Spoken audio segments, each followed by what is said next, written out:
So really a Friday schedule, identical to what we've been used to. Any questions? Sean, does it take to the game time itself for the brain to slow down a little bit? I know you guys are churning so much during the game. Good question.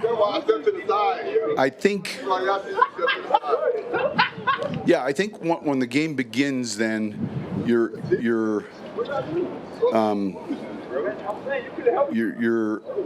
it's different than what it's like all these hours leading up to it. You know, you're now in instinctive mode going. Yeah. Is it a potential wind affect your game Saturday on the 4th? I think today was certainly windy. We threw it pretty well. I think it's 8 to 10 mile an hour. Today, I think we were probably close to 15, 17. I think, look, never having lived here, our coldest game of the year this year was in Washington at 30-some degrees. And so we've had, I think, fabulous weather, which has been nice. Did you bring up at all last year's playoff game, or is revenge one of the myths also? I really haven't brought up last year's playoff game. Look, I think it was a different team, and looked at the film, and certainly it's in the cut-ups. But I think that what's at stake is like if you're an NFL professional athlete or coach, or man, if you can't get excited to get to the next game and know where you're at, I think.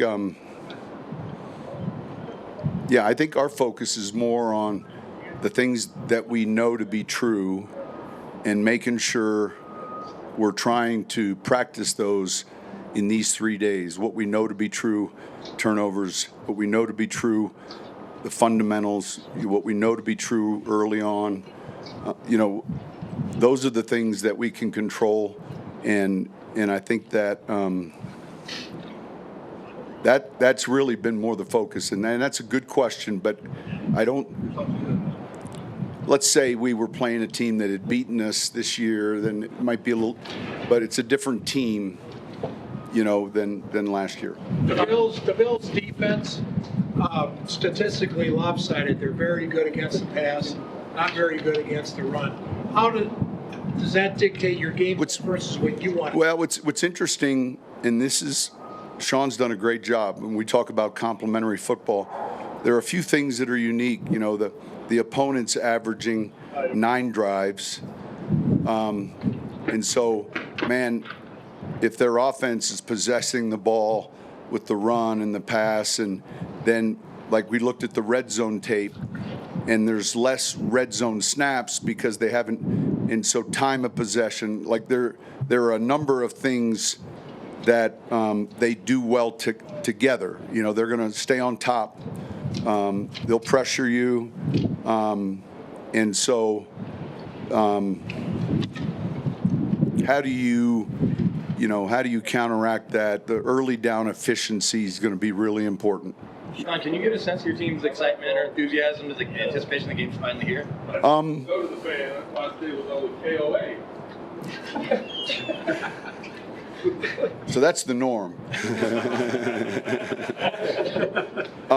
I feel like certainly it felt like a playoff week, practice week, different than, and it should, but it felt different.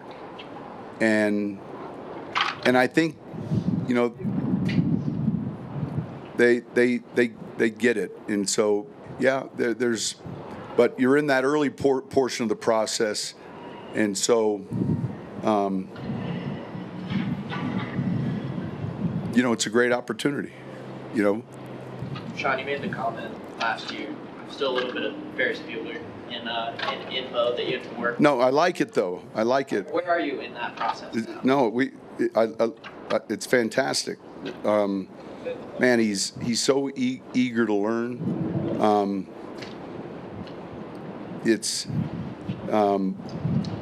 we're further along all right, even in this bye week, we did a 2-year study on the things offensively that have been really, like I asked Tony, I said, give me every pass route that shows up, and then they can put it into the computer and it can spit out all these numbers, but ultimately it can say this has been really, really good, this has been pretty good, or maybe something you think it's like, well, you haven't, and then you have to evaluate what was the reason. Maybe something we still like, but and so, you know, as we planned last night or the night before, the entire plan is how does it fit into his eyes, and but it's been good. It's been great. I enjoy working with him.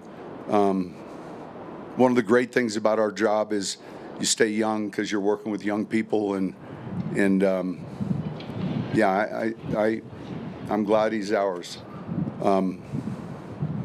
And I didn't know you and I we were being humorous yesterday, and all of a sudden I'm getting lambasted by dressing down a reporter, and we're having fun here. So Yeah, you got aggregated. yeah, Yeah. Big picture question, kind of. When you came here in 2023, looking at the roster, they had one for a while salary cap. Could you have envisioned turning the team around this quickly? it's a good question. I don't, because the same thing existed in New Orleans. There's a ton of reasons why, you know, that was like 6 months post Katrina, and it was, I mean, it's hard to describe, but you just focus on, you know, the work to be done, and you're not envisioning what the timeline is. You're just envisioning, you know, each day there's a sense of urgency in regards to your roster, your draft prep, you know, finding these pieces. And then, you know, we crushed a draft in 06, which we didn't know it at the time, but that was going to become the foundation of what ended up winning a lot of games. And we felt like, so you get so embraced in the process, and you're not like, hey, by year 3 or by.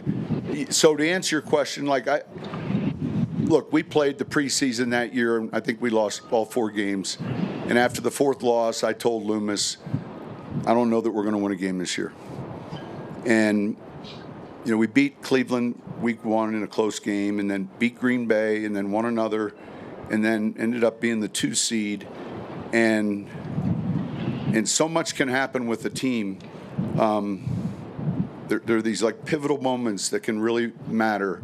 I've mentioned Philly was a pivotal moment for this team, and you guys have covered it, you know, and so I think it's like your head's down, and you know, here it was like, I don't want anyone, you know, we're not talking about the cap money or the dead hit. We're not, you know, there's a ton of built-in excuses that if you allow yourself to do that, you know, then you're, you know, and so we drafted young players, brought in young players, and then just focused on the process. So I never think about, like, could I envision, man, I like that I'm here though. You know, I like that I'm here and that we're here. And so two different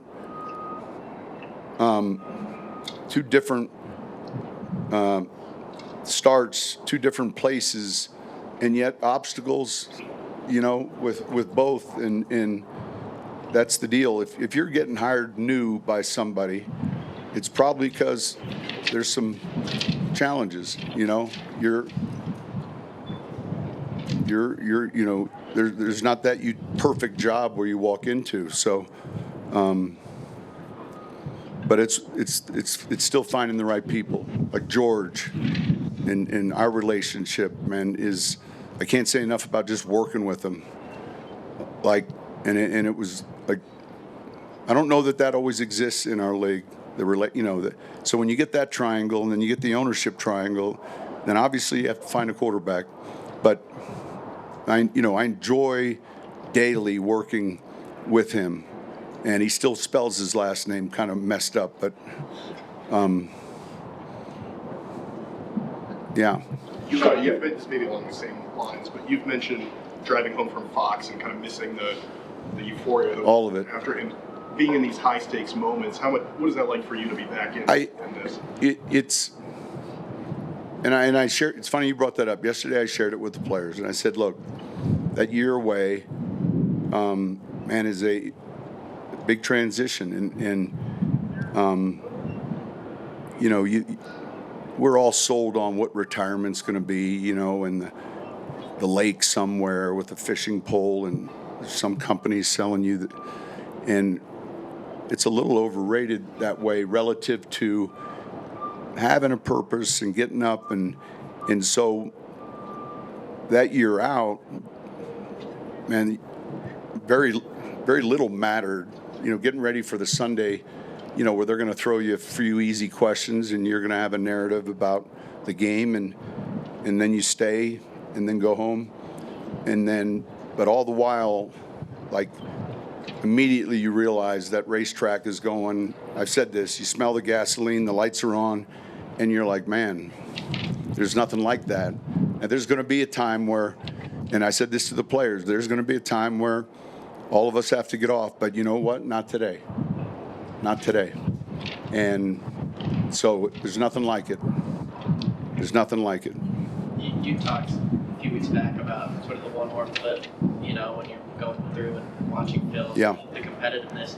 Does that, when you think about that concept this week, does that ratchet up for you, Friday? Yeah, and there's so many hours, right? There's so many hours in the day, and caffeine and all of that, and then you want to also balance. Look, let's make sure there's not too much, but I think that part of it remains the same. I mean, I might have been a pain last night in the red zone meeting, and it might have went later, and that's just part of the deal. And when this finishes, I'm going to look at 2 years of third down in the red zone, like every third down, and because it's such an important down, and 2 to 3, 4 to, what's the MO? They do a good job. I'll say this, and you can see it right away on third down. When we do the third down 2 to 3 and 4 to 6, 7 to 10, we'll say what's the breakdown in a 2-year study, and it'll be 30% this, 30%. So they're pretty balanced in that. There's nothing better when you get there always. If you can ever get there always, and there's a few things that, but there's nothing. Then exactly what you can do, but. They obviously do a good job self-scouting. Coach, as a play caller, how difficult is it to stick with the run when it might not be working, especially early in the game? I'll make a note on the sheet, run it. It's important. The thing that I have to continue that changes as you get older is you still have to be quick. Like, play just ran, boom, next play. And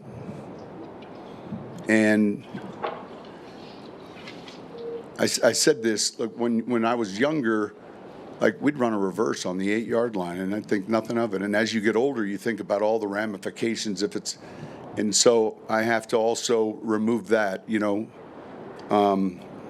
was said as you get older, maybe you don't drive in the rain at night. You begin to, I can't let that happen as a play caller. And sometimes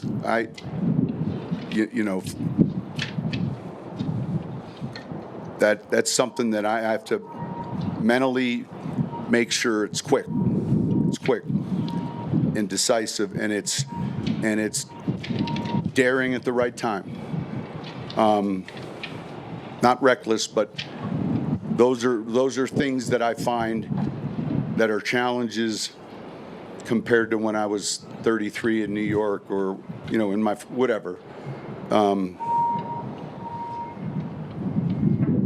and part of that is being raised by a father who was in casualty claims and insurance. Who, we had no trampolines, we had no swimming pools, we couldn't ride motorbikes. We knew where every sharp edge was, and it was like and so. But anyway, I think that's the thing that that I've got to focus on. Sean, you guys took, in 17, you drafted Ramczyk, I think, in the first round. Bowles went a few picks before. What did you think of Garrett as a young player? We liked him, and here's the problem. When you're getting ready to take Mahomes, and you're not thinking about then what happened. We had 2 picks in the first round, 11, and I'm not sure what. 28. Yeah. And so Ramczyk was a target. Marcus Williams was a target. He fell to 211, and 211 was supposed to be Kamara. And we took the safety, and I remember coming back into the draft room, and my son said to me, "There goes Kamara," and I said, "Yeah." And as the second round started to unfold, it's easy to get into it. So we jumped back in with Buffalo, I think, at the top of the third, in the third round, took Kamara, Anzalone, and Trey Hendrickson in that third round. And it's interesting, back to that 06 draft, or a draft, it was a completely different team except for the Q, like fully turned over a Super Bowl team, and it has to be done with fortune and drafting, and that class had a lot to do with 17, 18, 19, 4 of it, and so, but I remember him coming out, and but I don't remember. I just remember him. I remember the evaluation, all of it. How rare is it to have a guy be, he's a first-team All-Pro for the first time. It's his 9th year. He's 33. Just to sort of have made that, Well, those are like, when we get that list, the Pro Bowl list first. It came at Christmas week this year, which was interesting. The first thing I think of, I get the phone numbers of everyone who made it, and then I think of who do I need to call that like a year ago, Quinn didn't make the Pro Bowl. He made All Pro, but so the first calls go to the disappointment. And I remember telling Quinn, I said, look, you definitely should be on this Pro Bowl team. I said, now there's going to be a time in your career, a later time in your career, where there's going to be a younger guy that deserved to be on it, but you were on it. And the same thing to Jari Evans, and so now the All-Pro team, the same way. There's nothing like calling these players on the phone and giving them that news, and then it's difficult when you're calling maybe guys that felt like calling Nick up, being one vote short, on All-Pro, but I'd rather them hear that from me, and then in the next morning, we put it up in the team meeting. So, but year 9, so it's a great question. There's probably a lot that goes into it. Like, man, a lot of teams have elite left tackle. It's one of those premier positions, and so, and never forget this. It all shines nicer when you're winning. All of it, the All Pros, the Pro Bowls, the players that leave in free agency, they're a little shinier. The assistants, they are a little bit more attractive when you're winning. Sean, going back to New York, what was your reaction to John Harbaugh getting hired there? I saw that. Haven't been in New York for 4 years, and I'm real close with both the Maras and the Tisch family.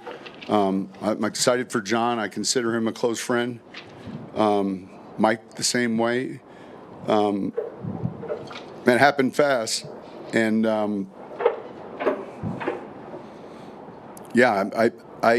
I text him earlier in the week, but then didn't. He said, "Hey, if I want to call you," I said, "Call, yeah, at any time." But I think that moved quickly, and I'm happy for him. I'm happy for the Giants. you know, just for those years there. That was my first however many years in the league were Eagles, Giants, Cowboys for quite a while. And so I've been, and I say this, sometimes we can't control our bloodlines, like where we end up. And I've been blessed when you look at the programs and, you know, here now in the tradition, you know, that sometimes you don't have control over that. And so I'm excited for him.